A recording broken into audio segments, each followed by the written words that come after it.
Alright, so it's going to be a short discussion about to help you think about metaphors for your popular science writing article critique. So I thought we'd start off with some great use of metaphor for communicating science, and that is Schoolhouse Rock. So here is the song Telegraph Line by Schoolhouse Rock.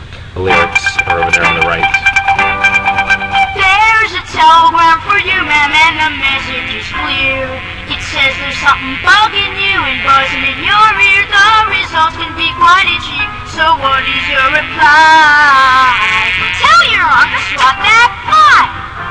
Hey, there's a telegraph line. You got yours and I got mine. It's called the nervous system, and everybody understands those telegram commands, and you know that everybody better listen. The central nervous system is the brain and the spine. The brain controls the system, and the spine is the line. Telegrams come in to tell what's happening to you, and telegrams go out to tell your body what to do. There's a telegram for you, sir, better read it on the spot. It says your hand is near a stove that's very, very hot. The results can be quite painful, and there's no time to think. Quick, pull that hand away and get it to the sink. There's a telegraph line, you got yours and I got mine. It's called the nervous system, and everybody understands those telegram commands, and you know that everybody better listen. Your peripheral nerves, they go all out, delivering those messages your senses send out. From your hearing and touch to your sight and taste and smell, they let your brain react to all the messages they tell. There's a telegram for you, kid, and it's at an awful time. It says you've gotta go one station, you forgot your lines. You're gonna be embarrassed cause this telegram's a rush. Your heart starts beating faster and you blush. Hey, there's a telegraph line, you got yours and I got mine. It's called the nervous system, and everybody understands those telegram commands, and you know that everybody better listen. The autonomic system has a hold of you, controlling automatically some things that you do. Your breathing and your heartbeat just go on naturally. And when you're scared, your nerves rev up the speed. Hey, there's a telegraph line, you got yours and I got mine. It's called the nervous system, and everybody understands those telegram commands, and you know that everybody better listen.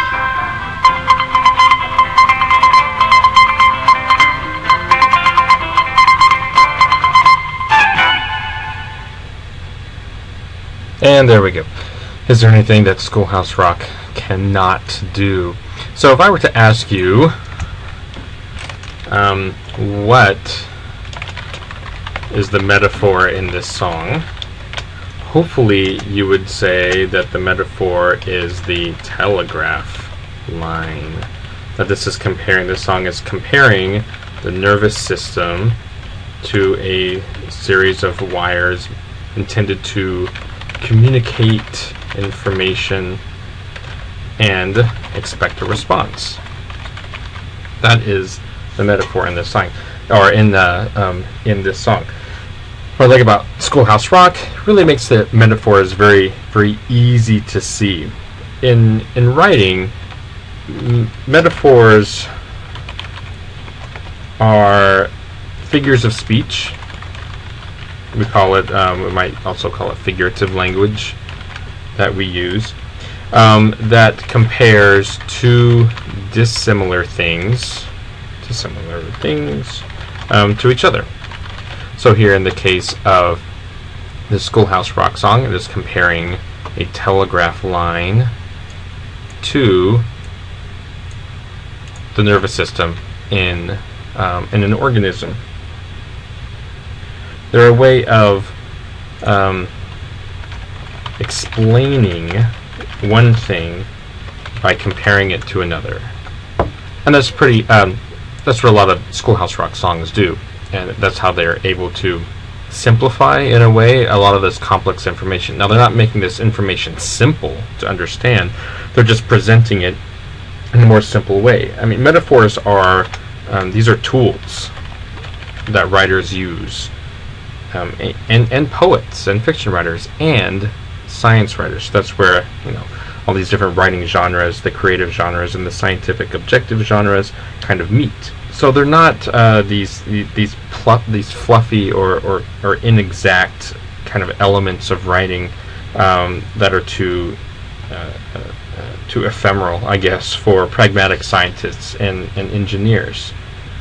So scientists use either single metaphors to communicate information, or they use extended metaphors. This telegraph line song is an example of an extended metaphor. It is a metaphor that is extended throughout the whole piece, the whole song. It's not used as an example. It's used to really explain what the nervous system is really like. You also see this extended metaphor used in the article about grit. Grit itself is some kind of metaphor that Lair is using to talk about this very abstract or unscientific concept.